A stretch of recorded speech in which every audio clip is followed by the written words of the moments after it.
23 children were discovered locked in the basement of a Georgia plantation in 1864, all bearing the same distinctive features: high cheekbones, pale green eyes, and auburn hair streaked with gold. When Union soldiers forced open the iron doors of Thornhill Estate in Burke County, they found these children huddled together in darkness, some as young as 4, others approaching adolescence. The eldest, a girl of 13, told the officers something that made veteran soldiers physically ill. "Mistress says we are her legacy. We cannot leave because we are her blood." Military records from the 34th Massachusetts Infantry mention the incident only once in a letter marked "confidential" and buried in regimental archives for over a century. Local histories of Burke County omit Thornhill Estate entirely, as if the plantation and its mistress never existed. But they did exist. And what Catherine Thornhill created in those 16 years between her husband's death and the arrival of federal troops represents one of the most disturbing chapters in American history. A systematic breeding program designed to create generations of enslaved people who could never escape their bondage because they were genetically tied to their owner. Before we continue with the story of Catherine Thornhill and the nightmare she built in rural Georgia, I need you to do something. If you're hearing this story and it's making your skin crawl, hit that subscribe button right now. This channel dives deep into the darkest corners of American history, the stories they don't teach in schools, the secrets buried in courthouse basements and forgotten military records. And I want to know where you're listening from. Drop a comment telling me what state or city you're in. Are you close to Burke County, Georgia? Does your town have secrets like this buried in its past? Let's find out together. Now, let's go back to where it all began. To a cold February morning in 1847, when a young widow inherited a dying plantation and conceived a plan that would haunt Georgia for generations. The winter Catherine Danforth Thornhill buried her husband was the coldest Burke County had seen in 20 years. The Thornhill estate sat on 1,700 acres of red clay soil, 7 miles southwest of Waynesboro, the county seat. In 1847, Burke County was cotton country, though not as prosperous as the Black Belt regions further west. The soil here was tired, overworked by decades of single-crop farming. Plantations that had flourished in the 1820s were struggling by the 1840s, squeezed between falling cotton prices and rising costs. The Mexican War had drawn away laborers, and talk of territorial expansion divided communities along bitter lines. Thornhill Estate had once been among the more successful properties in the region. Catherine's late husband, Jonathan Thornhill, had inherited it from his father in 1838, with 42 enslaved workers, adequate equipment, and manageable debt. But Jonathan had been a poor manager and an enthusiastic gambler. By the time a winter fever claimed him in February 1847, the estate was mortgaged to the hilt. The fields were producing barely enough to feed the workers, and creditors were circling like buzzards. Catherine was 28 when she became a widow. She had married Jonathan when she was 19, a strategic match arranged by her father, Theodore Danforth, a prominent merchant in Augusta.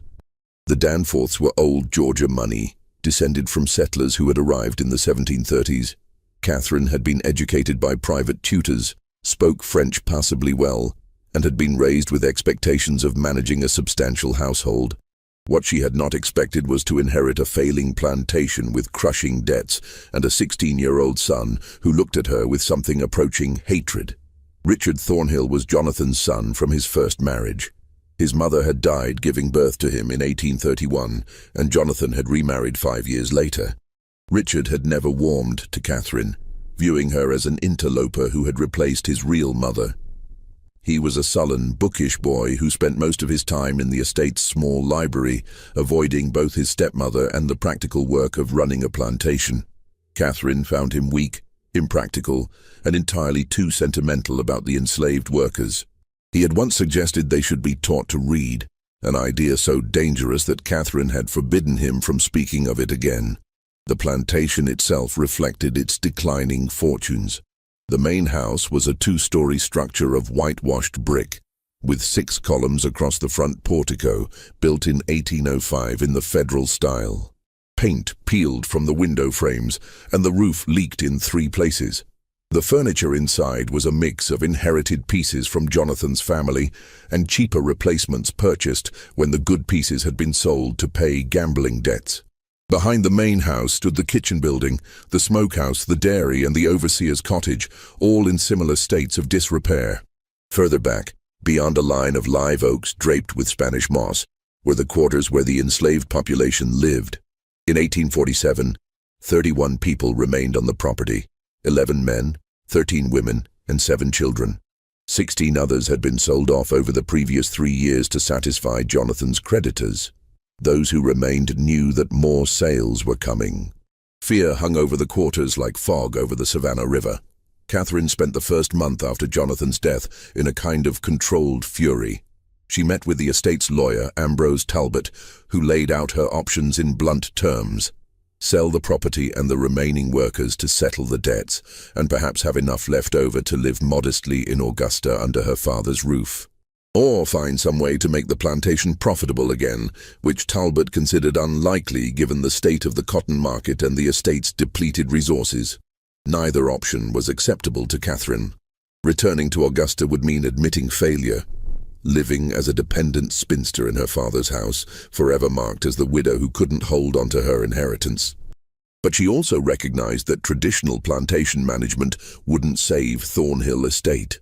The land was worn out. The equipment was old. The remaining enslaved workers were insufficient in number to work the cotton fields profitably, and she had no money to purchase more. It was during one of these sleepless nights, poring over the estate's account books by candlelight, that Catherine conceived her plan. The idea came to her with the cold logic of desperation. If she couldn't afford to purchase workers, she would breed them, but not in the haphazard way most plantations did it, offering minor incentives for couples to have children and waiting 15 years for those children to become productive laborers. No, Catherine envisioned something far more systematic, more controlled. She would create a population of workers who were biologically tied to the estate, who could never be sold because they were her own descendants, who would have an instinctive loyalty to the plantation because it was literally in their blood. The plan was monstrous, but to Catherine, it was also elegant. She was still young enough to bear children. She would select the strongest, healthiest men among the enslaved population and conceive children with them. These children would be raised knowing their parentage, would be given slightly better treatment than the others to ensure their loyalty, and when they reached maturity, would be paired with enslaved women to produce the next generation. Within 20 years, Catherine calculated, she could have a workforce of 50 or more, all bound to Thornhill Estate by ties that went deeper than legal ownership. She began keeping a journal to work out the details. This was no diary of personal feelings. Catherine was far too practical for that. Instead, she created what she called her cultivation records, filled with calculations, observations, and plans. She wrote in a simple substitution cipher, replacing key words with innocuous agricultural terms. Children became seedlings. The men she selected became rootstock. Pregnancies were plantings. The journal's pages were covered with diagrams that looked like breeding charts for livestock, because that was essentially what they were.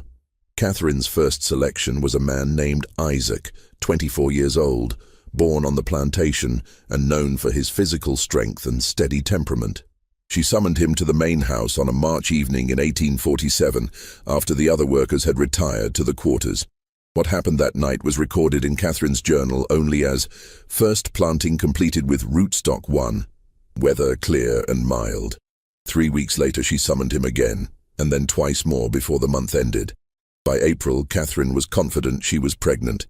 She recorded this in her journal with the same emotional detachment she might note the planting of cotton. Initial cultivation successful. Anticipate harvest in December. Richard Thornhill first suspected something was wrong with his stepmother in late May of 1847. He noticed she had stopped taking her morning rides around the property, claiming the heat bothered her even though the Georgia summer had barely begun. She took her meals in her room more frequently and had dismissed the house servant who usually attended her, preferring to manage her own affairs. For a woman as concerned with appearances as Catherine, this withdrawal was unusual. But it was a conversation Richard overheard in early June that truly alarmed him.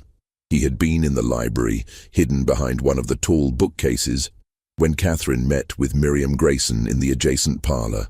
Mrs. Grayson was the local midwife, a sharp-featured woman of 50 who attended births for both white and enslaved families throughout Burke County. Richard knew her slightly. She had a reputation as a skilled practitioner, but also as someone who asked few questions and kept confidences absolutely. "You're certain of your condition?" Mrs. Grayson asked in her clipped professional tone. "Quite certain," Catherine replied. "I should think sometime in early December." "And Mr. Thornhill passed in February, you said?" There was a pause. Richard pressed himself against the bookcase, hardly breathing. "My late husband and I were intimate in January," Catherine said evenly, "shortly before his final illness." "Of course." Mrs. Grayson's voice carried a note of something, not quite disbelief, but a careful neutrality. "I'll need to examine you properly, and we should discuss the arrangements for the delivery. Will you want me here at the house?" "I will. And I'll need your discretion, Miriam. Absolutely. You have it, as always." Richard waited until both women had left the room before emerging from his hiding place. His hands were shaking. The mathematics didn't work. His father had been bedridden for the entire month of January, barely conscious most days, racked with fever and chills. Richard had sat with him many nights.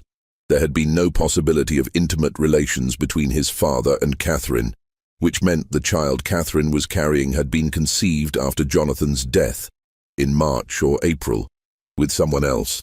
The implications made Richard sick to his stomach.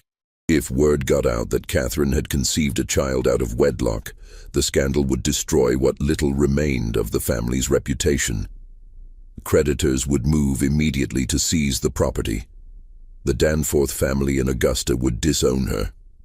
But beyond the practical consequences, Richard was appalled by the deception itself. Catherine intended to claim this child as his father's legitimate heir, to lie to everyone, to build her future on a foundation of fraud. He considered his options. He could confront Catherine directly, but he was only 16 and she held all legal authority over the estate. He could go to Lawyer Talbot in Waynesboro, but without proof, it would be his word against Catherine's. And as a minor, his testimony would carry little weight. He could write to his grandfather Danforth in Augusta, but Catherine read all outgoing mail from the estate. Instead, Richard began to watch Catherine carefully, looking for evidence, trying to understand what she was planning. He noticed that she summoned Isaac to the main house regularly, always after dark, always when the overseer was away in town or occupied with duties elsewhere on the property. He saw how Catherine's manner toward Isaac was different from her treatment of other enslaved workers, not kind exactly, but less overtly hostile. She spoke to him in full sentences rather than curt commands. By July, Richard was certain. Isaac was the father of Catherine's child. The realization filled him with horror, not just at the violation of social and legal boundaries, but at what it revealed about Catherine's character. She had coldly, deliberately chosen to conceive a child with an enslaved man, to claim that child as her late husband's, and to maintain this lie indefinitely. What kind of woman was capable of such calculated deception? He found part of the answer in early August, during one of Catherine's rare trips to Waynesboro. Richard had been searching for legal documents related to the estate. He had vague thoughts of finding something that might give him leverage over Catherine, when he discovered a leather-bound journal hidden in a locked drawer of Catherine's writing desk. The lock was simple enough for a determined 16-year-old to pick. The journal was written in cipher, but Richard had always been good with puzzles. It took him 3 days, working in secret whenever Catherine was out of the house, to crack the basic substitution pattern. What he read made his blood run cold. Catherine wasn't just having an affair with Isaac, she was implementing a deliberate breeding program. The journal laid it out in chilling detail. Her plan to conceive multiple children with selected enslaved men, to raise those children as part of the plantation workforce, and eventually to breed those children with each other and with other enslaved people, to create an ever-expanding population of workers who would be genetically tied to Thornhill Estate and to Catherine herself. There were charts, calculations of expected births over 5-year periods, notes on which men displayed desirable physical characteristics, speculation about whether traits like strength, intelligence, and temperament were heritable. It read like something from a livestock breeder's manual, except the livestock were human beings. Richard copied several pages of the journal, translating the cipher into plain English, his hand shaking so badly he could barely hold the pen. This was evidence. This was proof of Catherine's depravity. He could take this to the authorities. He could expose her. But that night, at dinner, Catherine looked at him with those cold green eyes and said casually, "Richard, have you been in my study recently? Some of my papers seem to have been disturbed." "No, ma'am." Richard lied, his throat tight. "I keep certain documents locked away for good reason," Catherine continued, cutting her meat with precise strokes. "If I ever found that someone had violated my privacy, broken my trust in such a fundamental way, I'm afraid I would have to take serious action. Do you understand?" "Yes, ma'am." "Good. Because family loyalty is everything, Richard. Everything. Without it, we're simply animals tearing at each other." She smiled, but it didn't reach her eyes. "I know you loved your father very much. I would hate for his memory to be tarnished by scandal. Especially scandal that might emerge from within his own household." The threat was clear. If Richard tried to expose Catherine, she would find a way to turn it back on him, to paint him as a disturbed, resentful stepson inventing lies about a grieving widow. Who would people believe? A respected plantation mistress from a prominent family, or an awkward teenage boy with known resentment toward his stepmother? Richard returned to his room that night and burned the pages he had copied. But he kept watching Catherine, and he began to feel increasingly unwell. It started with fatigue. By September, Richard found himself exhausted by mid-afternoon, unable to focus on his books. His appetite diminished. He developed frequent headaches that made it difficult to think clearly. By October, he was experiencing muscle weakness and occasional stomach pains. Catherine showed great concern. She insisted Richard stay in bed. She prepared his meals herself, bringing him bowls of soup and plates of soft foods. She summoned Mrs. Grayson to examine him. The midwife, who also served as a general medical practitioner in the absence of a proper physician, diagnosed nervous exhaustion complicated by possible consumption. She prescribed rest, fresh air when Richard felt strong enough, and a special tonic that Catherine obtained from a pharmacy in Augusta.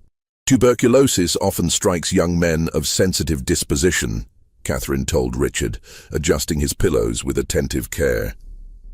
"Your father had a cousin who died of it at just your age. We must be very vigilant." Richard knew better. He had read about arsenic poisoning during his hours in the library. He recognized the symptoms in himself: the fatigue, the digestive troubles, the muscle weakness. Catherine was slowly killing him, disguising murder as disease, eliminating the one person who knew her secret and posed a threat to her plans. But he was too weak to fight back, too isolated to get help.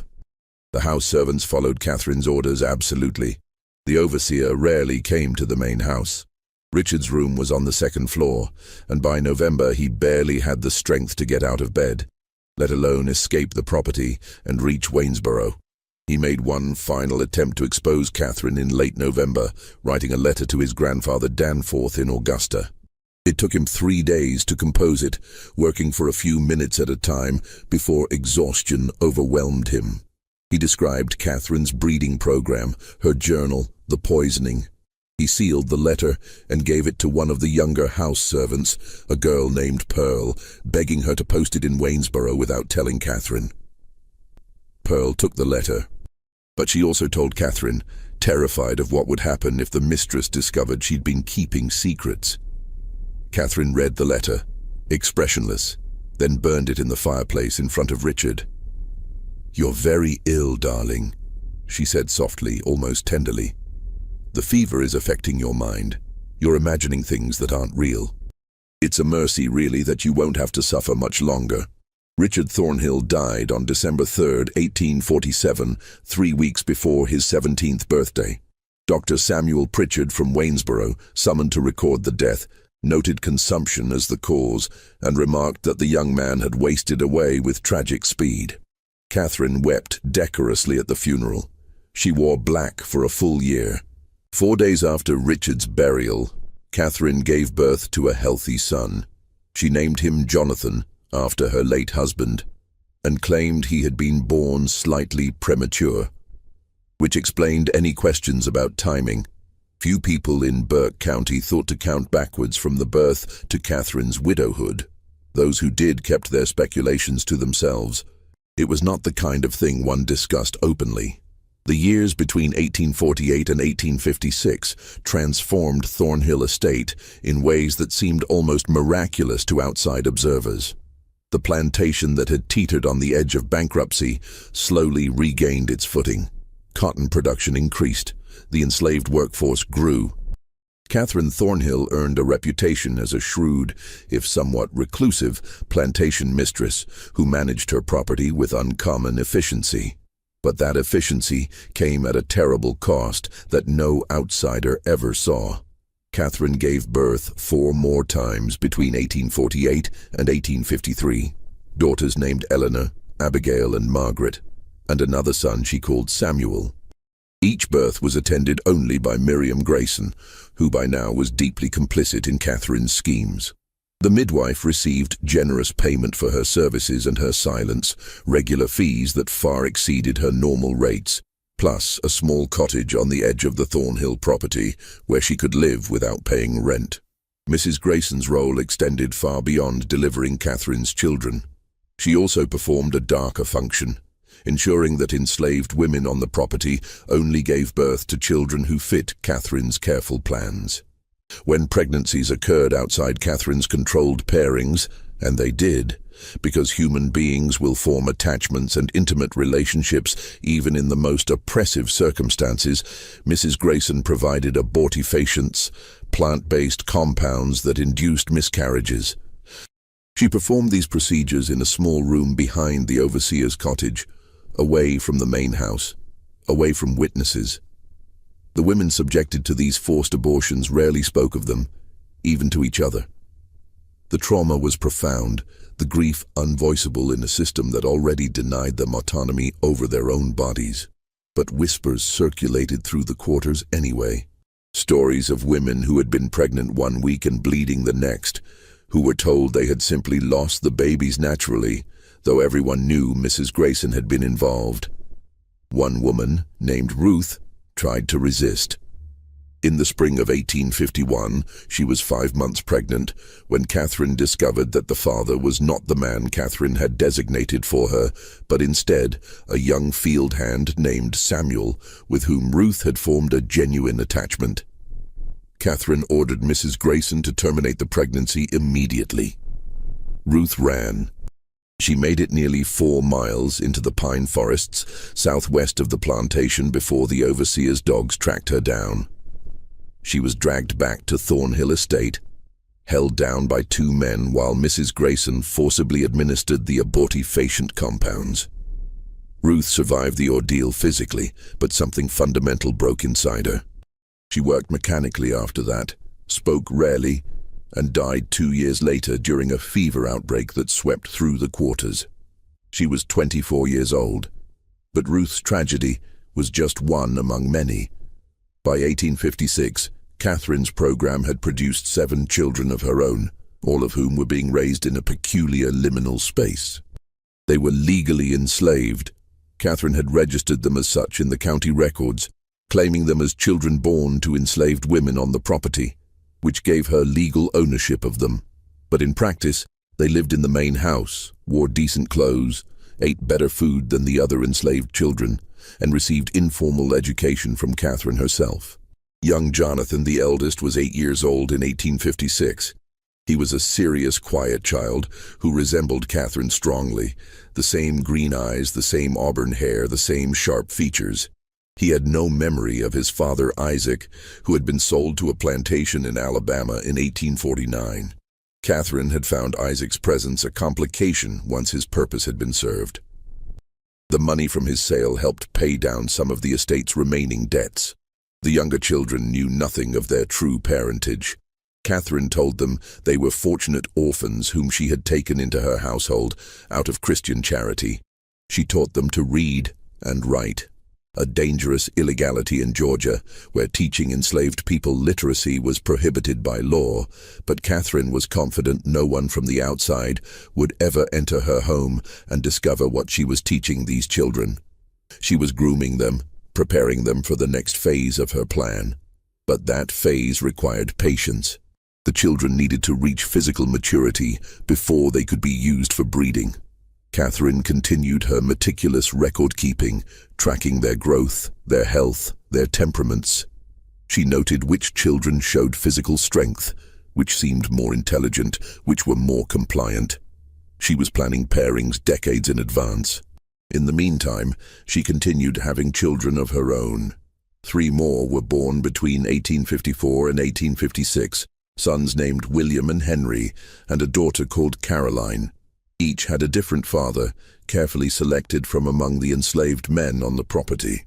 Catherine's criteria were ruthlessly practical: physical health, strength, decent teeth, good eyesight, no obvious impairments. She cared nothing for their personalities or characters. They were, in her mind, simply genetic material to be utilized. The men themselves had no choice in the matter. When Catherine summoned them to the main house, they came, knowing that refusal would mean brutal punishment or sale. Some of them understood what was happening, that the children Catherine bore would be their own biological offspring, even as those children would be raised to think of Catherine as their benefactress and savior. The psychological torture of this situation was extreme. They were forced to become fathers to children they could never acknowledge, never parent, never protect. One man, named Thomas, was summoned to the main house in 1855. He was 26 years old, married to a woman named Hannah who lived in the quarters. Hannah was pregnant with their first child. When Thomas learned that Catherine intended to use him for breeding, he tried to refuse. The overseer, a brutal man named Virgil Kane, had Thomas whipped in front of the assembled enslaved population, 39 lashes that left his back scarred for life. Then Catherine had him brought to the main house anyway. Thomas complied. He had no other choice, but he never spoke to Hannah about what happened in the main house, and Hannah never asked. Some knowledge was too poisonous to voice. By 1856, Thornhill Estate housed a population that looked normal on the surface, but was actually structured along Catherine's twisted logic. There were the field workers, about 20 adults and their children, who worked the cotton and corn under the overseer's supervision.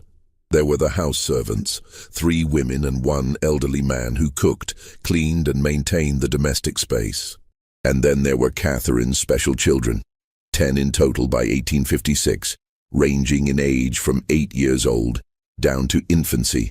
These children occupied a strange position in the plantation hierarchy. The other enslaved people resented them for their privileges, but also pitied them for what they represented. Everyone in the quarters understood on some level what Catherine was doing. They didn't have language for eugenics or breeding programs; those terms would come later. But they recognized the pattern. They saw how Catherine kept detailed records of the children, how she measured them periodically, how she noted their development in her locked journal. And they waited with a kind of horrified anticipation for what would happen when these children grew up. Because everyone knew what Catherine intended. She had made it clear in subtle ways, in comments and instructions. These children were being raised to produce the next generation of workers. They were tools in Catherine's long-term plan to create a workforce that could never leave, could never be sold, because they were genetically bound to her and to Thornhill Estate. It was an abomination disguised as innovation, But in the isolated world of a rural Georgia plantation in the 1850s, with no outside oversight and absolute power concentrated in the hands of the property owner, Catherine was able to pursue her vision without interference. The only person who posed any potential threat was lawyer Talbot in Waynesboro, who handled the estate's legal affairs and thus had access to records that might raise questions. But Talbot was a practical man who valued profitable clients, and by 1856, Thornhill Estate was becoming profitable. The cotton yields were improving. The workforce was growing through Catherine's breeding program at no acquisition cost. Debts were being paid down. Talbot asked no uncomfortable questions because he benefited from Catherine's success. The isolation of the plantation helped maintain secrecy. Thornhill Estate was 7 miles from Waynesboro, connected by a rough road that was often impassable in winter. Neighbors were few. The nearest plantation was 3 miles away. Catherine rarely entertained visitors and discouraged social calls. When she did interact with other plantation families, usually at church on Sundays or at occasional gatherings in Waynesboro, she presented herself as a proper widow, managing her late husband's property with Christian virtue and practical wisdom. No one suspected the systematic horror occurring behind the whitewashed brick walls of the main house and in the quarters beyond the oak trees. And even if they had suspected, would they have cared? This was Georgia in the 1850s, a society built on the brutal exploitation of enslaved labor. Catherine's program was more systematic, more coldly calculated than most, but it was not fundamentally different in kind from what happened on thousands of other plantations across the South. That was perhaps the most disturbing aspect of the entire situation. Catherine's breeding program was monstrous, but it was also logical within the framework of a society that already treated human beings as property to be bought, sold, and bred at will. She had simply taken the underlying logic of slavery and followed it to one of its most horrifying conclusions. But systems built on such profound injustice contain the seeds of their own destruction. Change was coming to Georgia and the entire South, though in 1856 few people could imagine how soon or how violently it would arrive. The late 1850s brought increasing tensions to Burke County and all of Georgia. The question of slavery's expansion into new territories dominated national politics. The violence in Kansas Territory, where pro-slavery and anti-slavery settlers were literally killing each other, was discussed in anxious tones at the courthouse in Waynesboro. The presidential election of 1856, which put James Buchanan in office, did little to resolve the fundamental conflicts tearing the country apart. Catherine paid little attention to politics. Her focus remained fixed on Thornhill Estate and her long-term program. By 1859, her eldest children were approaching adolescence. Jonathan was 11, Eleanor was 10, Abigail was 9. They were still too young for the breeding phase of Catherine's plan, but she was already making preparations, already selecting which of the enslaved young women would be appropriate partners when the time came. It was during this period that Catherine constructed what she called the Heritage Room, in a previously unused section of the mansion's east wing. She told the house servants it would be a storage space for family records and memorabilia. In reality, it was a shrine to her breeding program.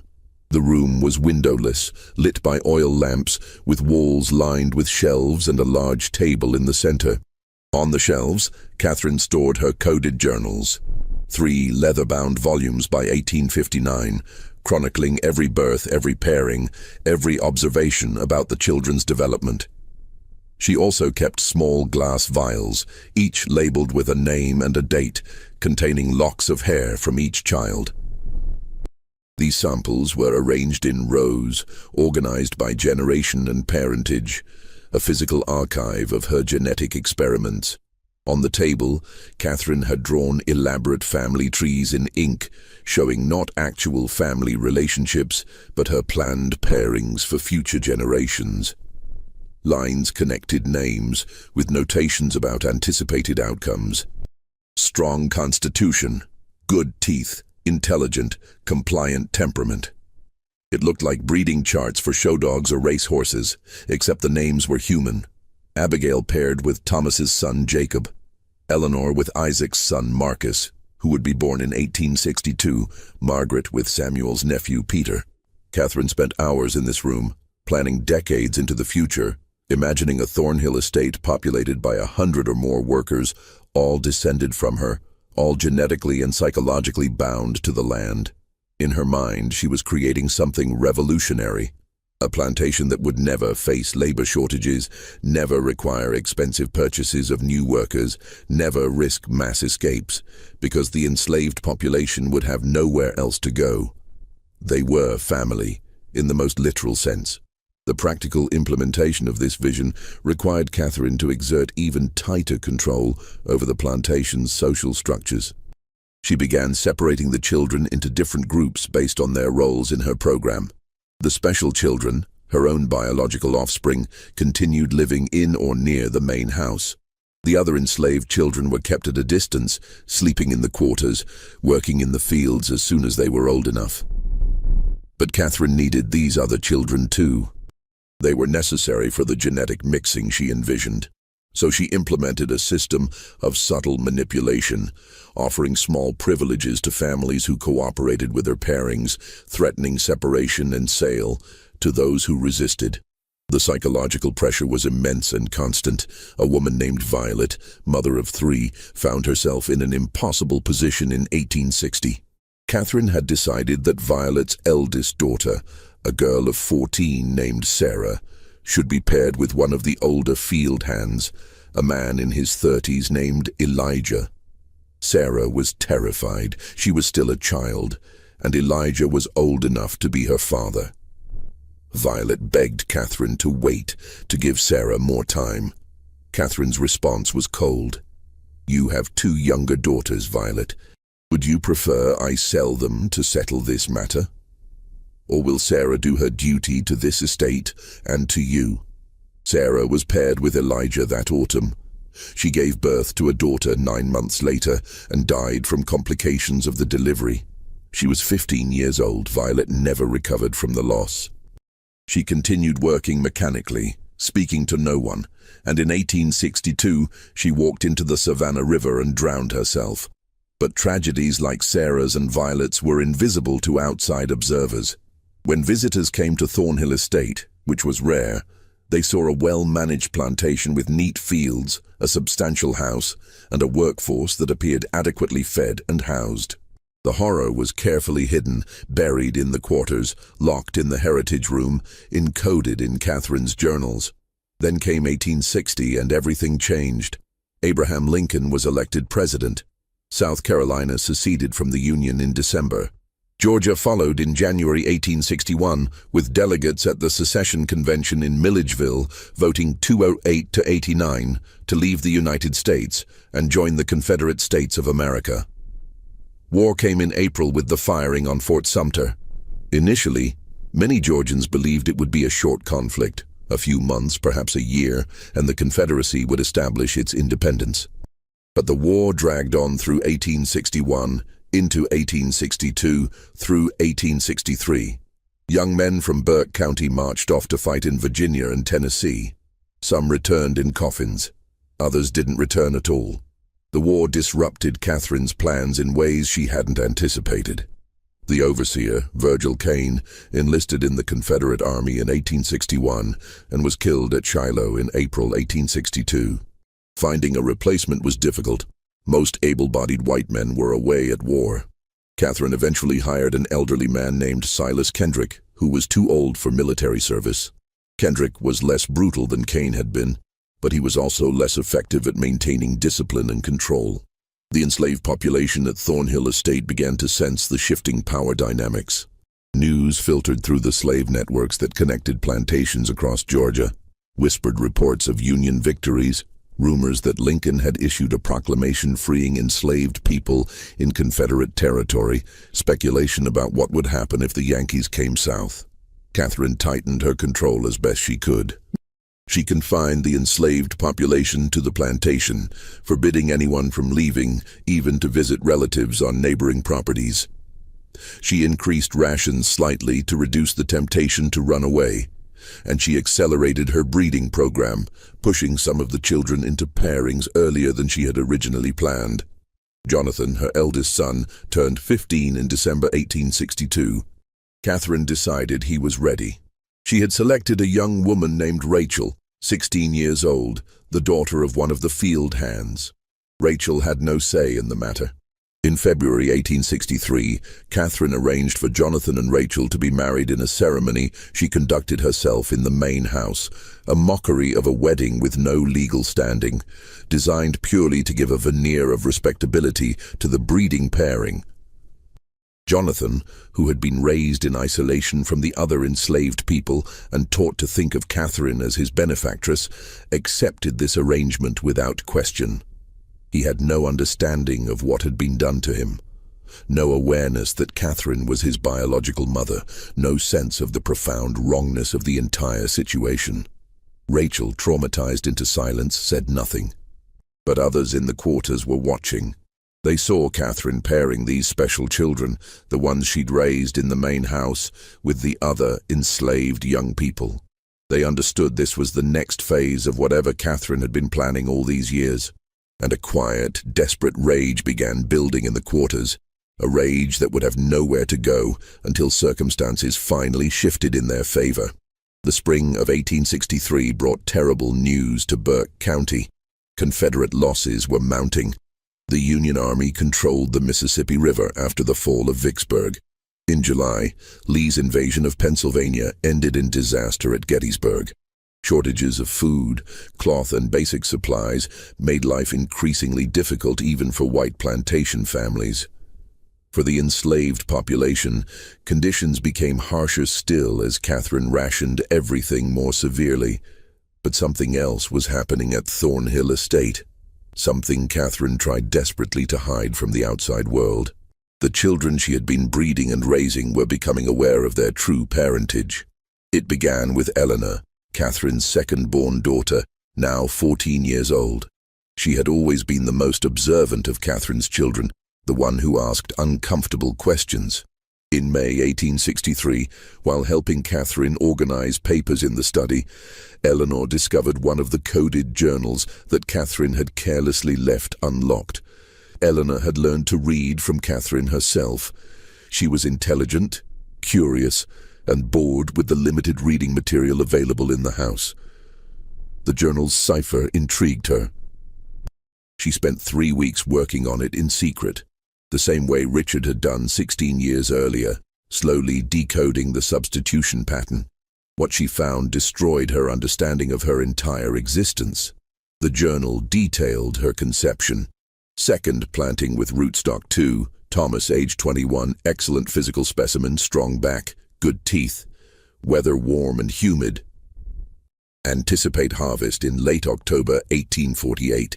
Eleanor read the entry again and again, her hands shaking. Rootstock 2, Thomas. She knew Thomas. He was one of the field hands, a quiet man in his 30s who never made eye contact with anyone. He was her father. Catherine was her mother. She was not an orphan raised out of charity. She was the product of Catherine's deliberate breeding experiment. The implications cascaded through Eleanor's mind. If this was true for her, it was true for Jonathan, for Abigail, for all the children Catherine had brought into the main house. They were Catherine's biological children, conceived with enslaved men, and they had been lied to their entire lives. Worse still, the journal laid out Catherine's plans for their futures. Eleanor read the notations about pairings, about anticipated offspring, about the creation of a self-sustaining workforce.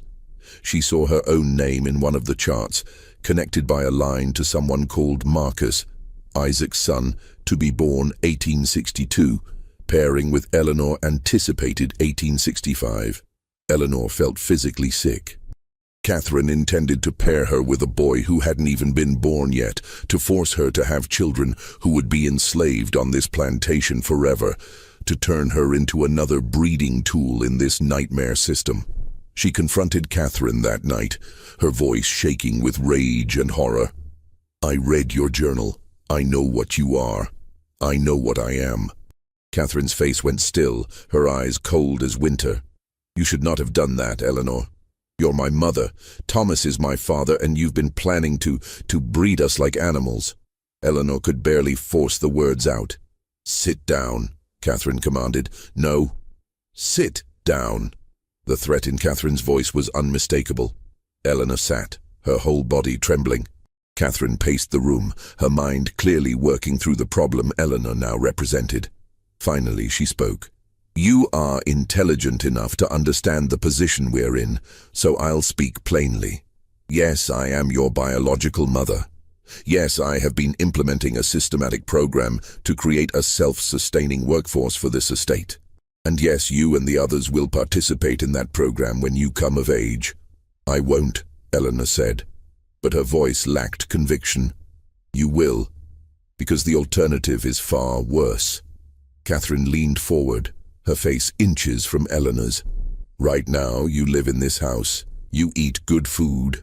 You wear decent clothes. You can read and write. What do you think happens if you refuse to cooperate? I sell you.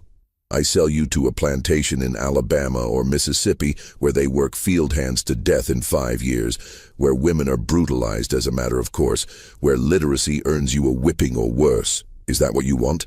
Eleanor said nothing, tears streaming down her face. "I thought not." Catherine straightened.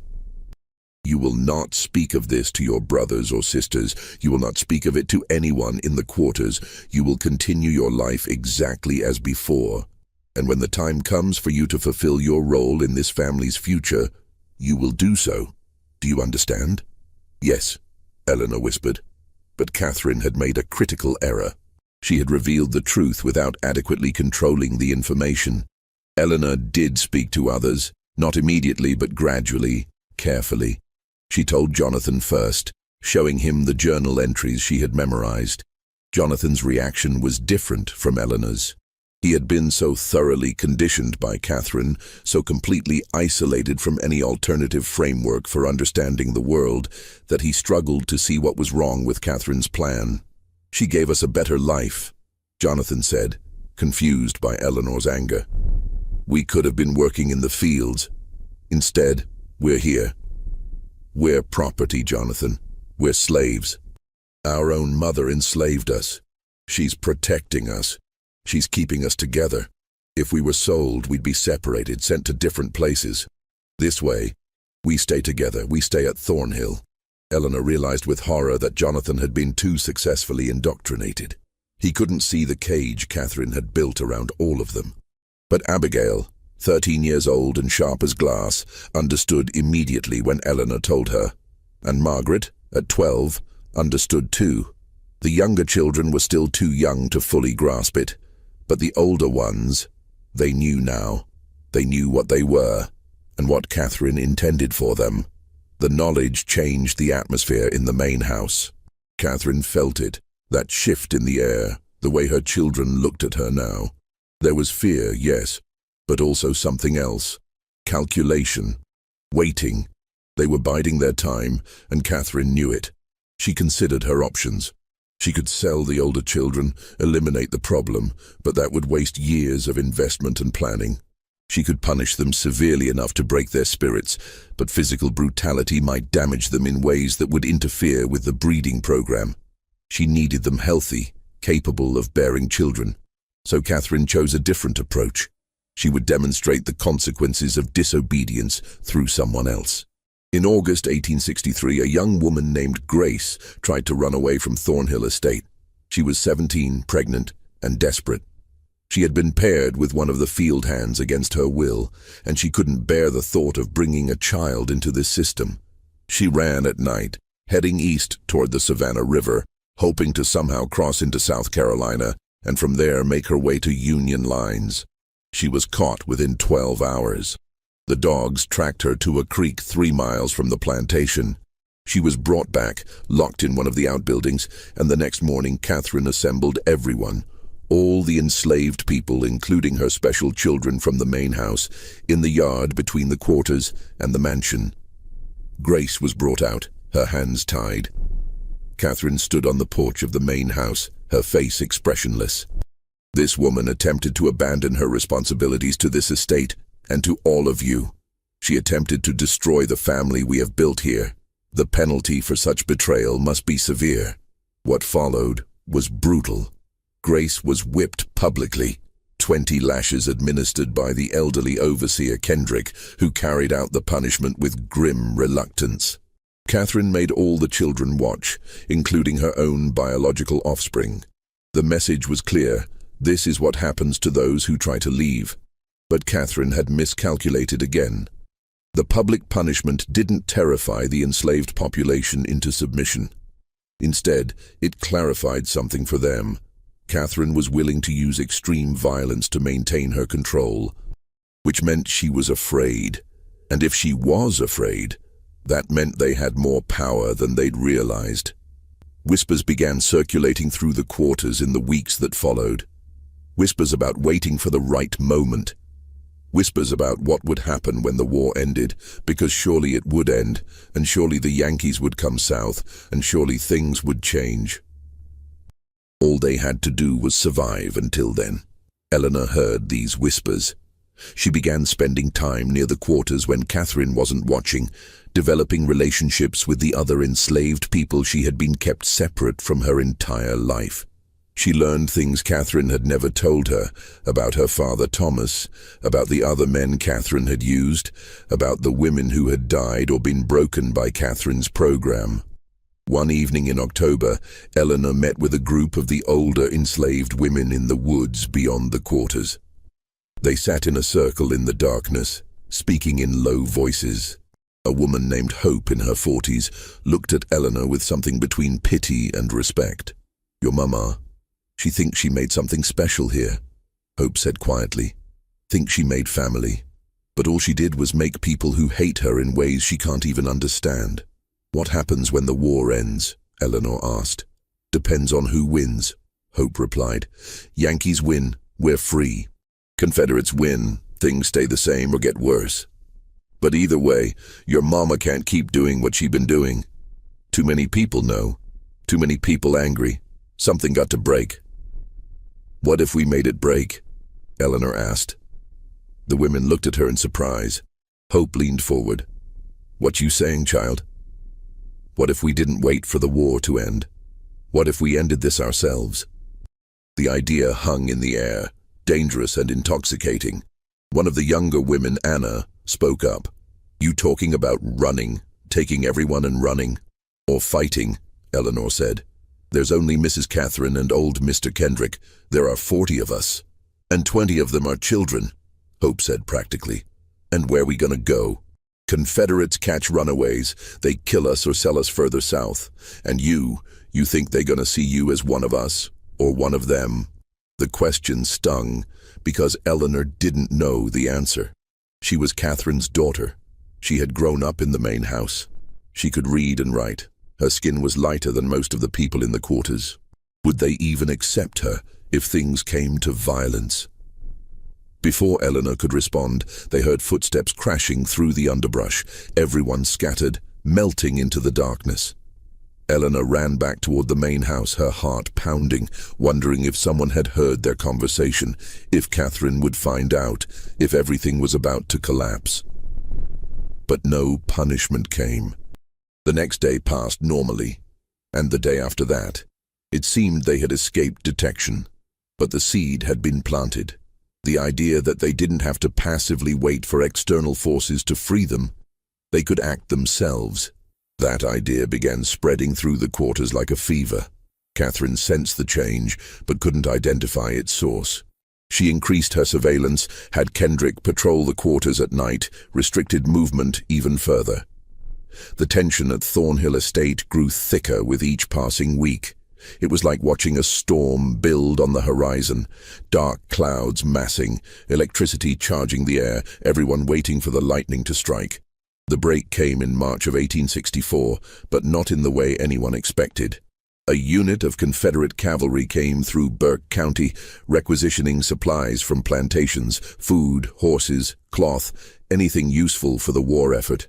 Catherine had no choice but to comply. She provided corn, preserved meat, and 2 of the plantation's best horses. The soldiers stayed only one night, camped in the fields beyond the quarters, and departed at dawn. but their presence had consequences. The soldiers spoke openly about the war's progress, and the news was bad for the Confederacy. Sherman was pushing through Georgia. Union forces were closing in from multiple directions. Some soldiers spoke fatalistically about the war being lost, about going home, about the impossibility of maintaining the fight much longer. The enslaved population at Thornhill Estate heard every word. Hope surged through the quarters. Freedom was coming. It might be months or weeks, but it was coming.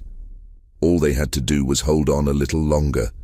Except Catherine, sensing this hope and terrified by what it meant for her long-term plans, decided to act decisively. If the Confederacy fell, if the enslaved population was freed, everything she had built would collapse. Her special children would leave. Her breeding program would end. 16 years of work would be for nothing. She couldn't allow that to happen.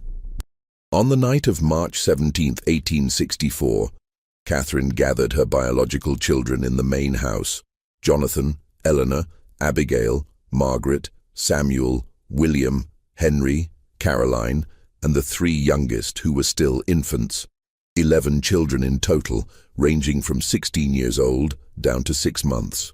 "Things are going to change very soon," Catherine told them, her voice calm, but her eyes intense. "The war may end badly for us. The Yankees may come. There may be attempts to take you away from me, to destroy our family. I cannot allow that to happen." Eleanor felt ice slide down her spine. "What are you planning?" "We're going to secure our future," Catherine said. "Tonight." She led them to the heritage room in the East Wing, the room none of them except Jonathan had ever been allowed to enter. Catherine lit the oil lamps, illuminating the shelves of journals, the vials of hair samples, the elaborate family trees drawn on paper and pinned to the walls. "This is our legacy," Catherine said. "This is what we've built together, and no one is going to take it from us." From a locked cabinet, Catherine withdrew a small wooden box. Inside were several glass bottles containing clear liquid. "This is a medicine called laudanum," she explained. "In small doses it provides relief from pain. In larger doses it provides eternal peace." Abigail gasped. "You want to poison us?" "I want to protect you," Catherine corrected, her voice taking on an edge of desperation. "If the Yankees come, if they free the others, where will you go? You're not white enough to live in white society. You're not fully black in their eyes either. You'll be outcasts, owned by no one, belonging nowhere. Is that better than staying here, staying together, staying with me?" "Yes," Eleanor said firmly. "Anything is better than this." Catherine's face hardened. "You're too young to understand. All of you are too young. But I am your mother, and I know what's best for this family."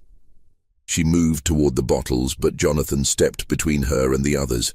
He was 16, nearly as tall as Catherine, and something in his face had changed. "No," he said quietly. "Jonathan, don't be foolish. You understand the plan. You've always understood." "I understood what you told me," Jonathan said. "But Eleanor showed me the journals. I read what you wrote about us.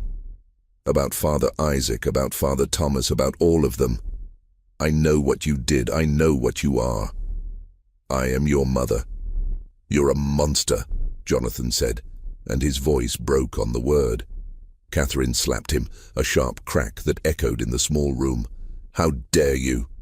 After everything I've given you, after everything I've sacrificed, you sacrificed nothing," Eleanor said, stepping forward to stand beside Jonathan. "You used people. You destroyed them. You destroyed us." Catherine looked at her children, seeing them clearly perhaps for the first time. They were united against her. Even the younger ones, who didn't fully understand what was happening, sensed the confrontation and stood with their older siblings. She had lost them. In that moment, Catherine made a final, desperate decision.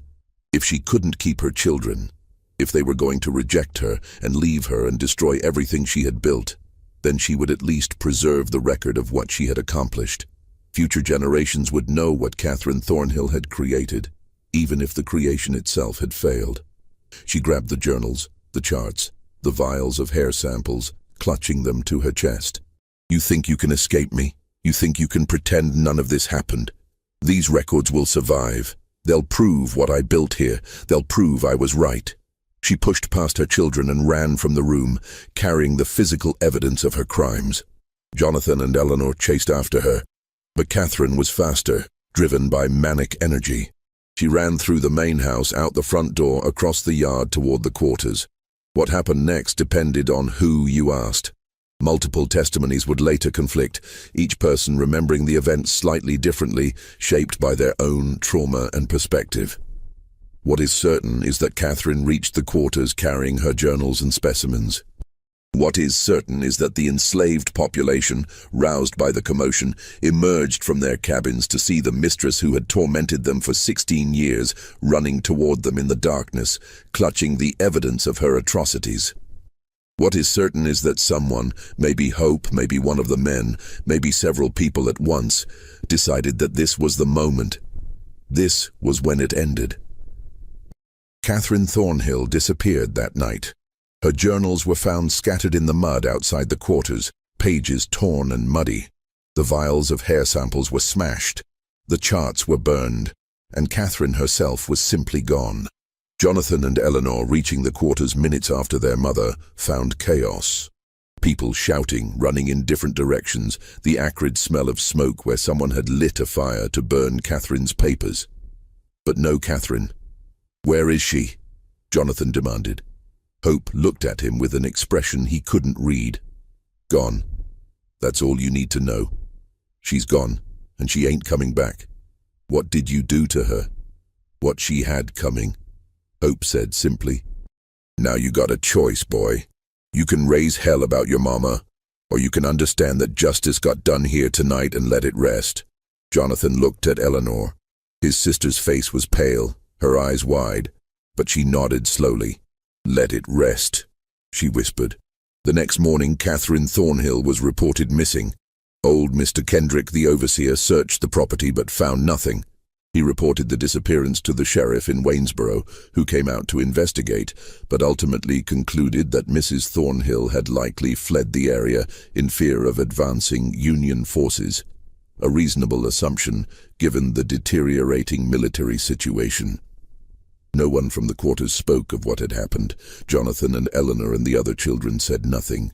The official record simply states that Catherine Thornhill disappeared on the night of March 17th, 1864, and was never seen again. But everyone at Thornhill Estate knew the truth, even if they never spoke it aloud. Catherine had been killed that night. Her body had been disposed of somewhere on the plantation's 1,700 acres.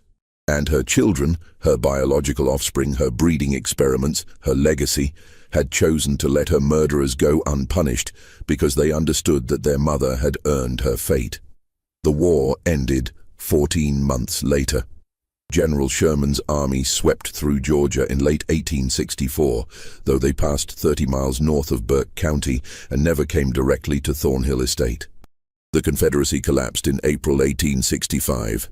Freedom came to the enslaved population of Georgia through a combination of military occupation, the 13th Amendment, and the simple fact that the system of bondage could no longer be maintained. At Thornhill Estate, the transition was complicated. Jonathan, as Catherine's eldest child, had some legal claim to the property, but his status was ambiguous, legally enslaved under Georgia law, but also Catherine's biological heir. Lawyer Talbot in Waynesboro tried to sort out the mess, but eventually gave up. The property fell into a kind of legal limbo. Most of the formerly enslaved population left Thornhill Estate within weeks of emancipation. They scattered across Georgia and beyond, seeking family members who had been sold away years before, looking for opportunities in cities, or simply putting as much distance as possible between themselves and the site of their suffering. Some stayed, at least initially.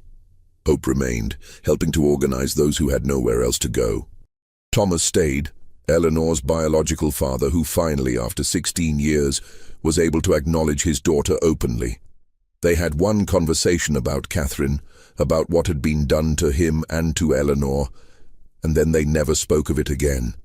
The pain was too deep, too tangled with the fundamental wrongness of the entire situation.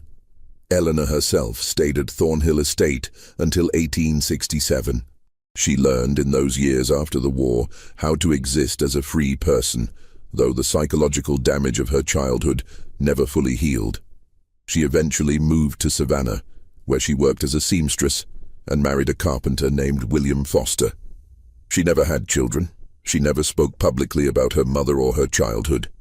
When she died in 1903, her obituary made no mention of Thornhill Estate or Burke County.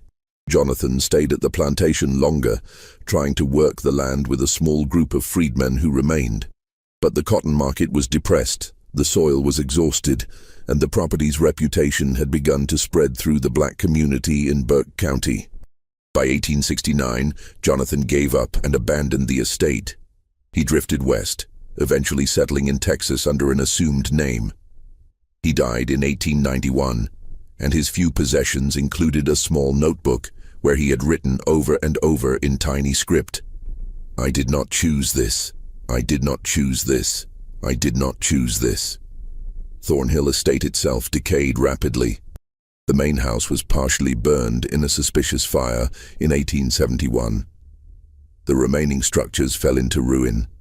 The land was eventually seized for unpaid taxes and sold at auction in 1878 to a timber company that cleared the old growth trees and divided the property into parcels. But in 1871, something was discovered that brought the entire story back to public attention, at least briefly. A well driller working on a neighboring property accidentally broke through into an old cistern on what had been Thornhill land. Inside the cistern, 30 feet below ground, was a skeleton. The remains were mostly intact, preserved by the cool, dry conditions. They belonged to a woman, probably in her 30s or 40s. Scraps of cloth suggested a dress from the 1860s. A corroded metal locket found near the skeleton contained 2 miniature portraits, a man and a young boy. The coroner in Waynesboro examined the remains and concluded the woman had died from blunt force trauma to the skull. The skeleton was buried in an unmarked grave in the county cemetery. The official record identified the remains only as unknown female, discovered former Thornhill property, 1871. But people in Burke County's black community knew who it was. The story had been passed down in whispers in kitchens and churches, in coded language that protected those who had been present that night in March 1864.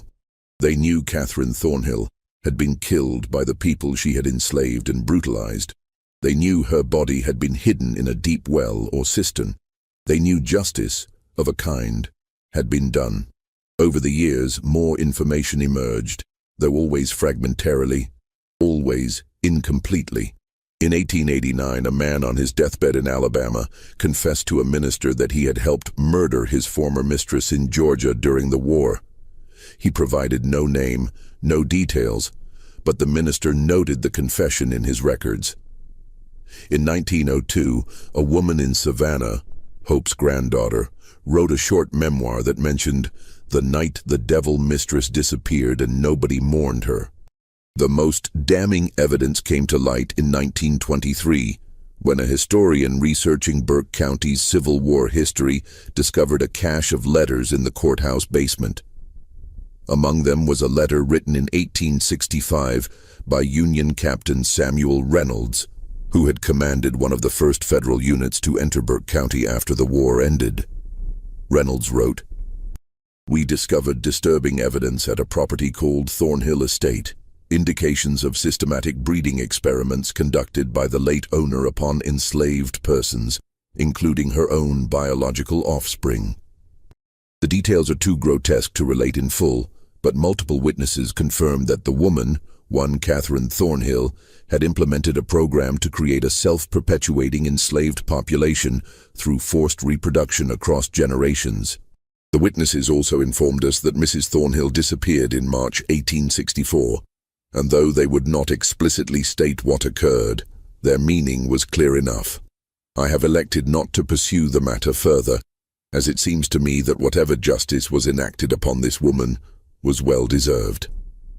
I have directed my men to say nothing of what we learned here." The letter was filed away and forgotten again until a graduate student found it in 1954 while researching her dissertation on Reconstruction in Georgia. She tried to verify the story, interviewing elderly residents of Burke County who might remember family stories from that era. Most claimed to know nothing.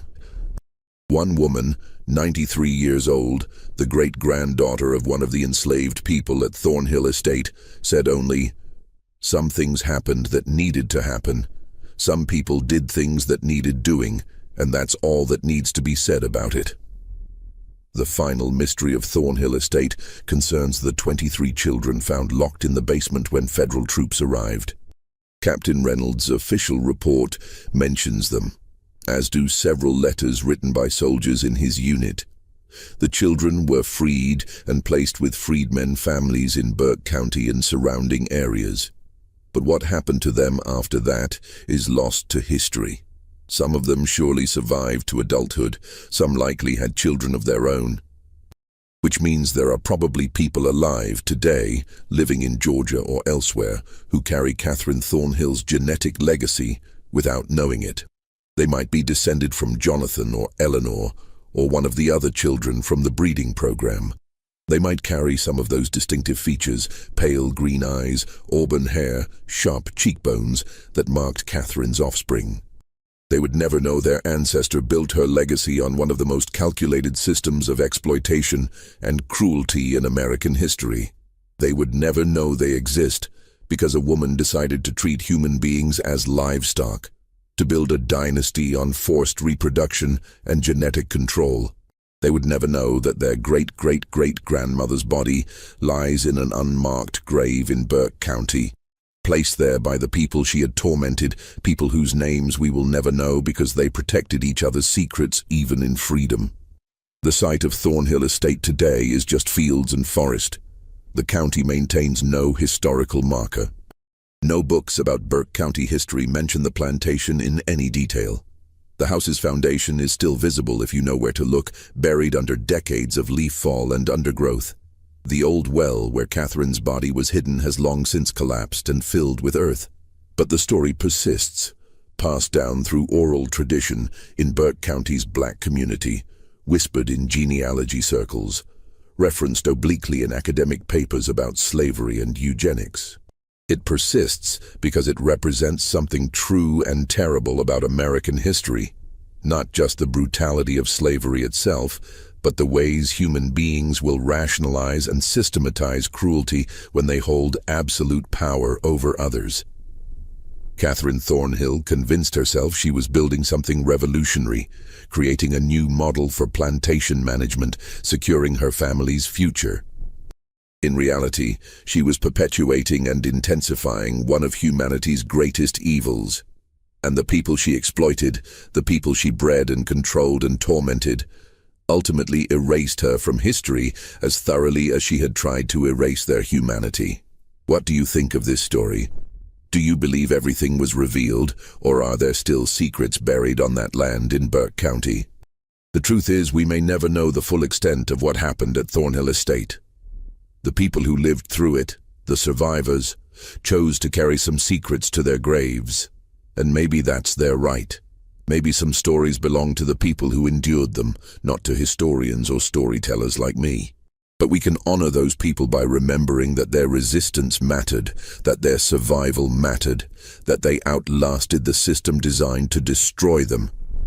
If this story moved you, if it made you think about the hidden histories in your own community, let me know in the comments below. Share this video with someone who appreciates deep dives into America's darkest chapters. Subscribe to this channel for more stories that challenge what you think you know about history. And remember, the past is never as far behind us as we'd like to believe. See you in the next video.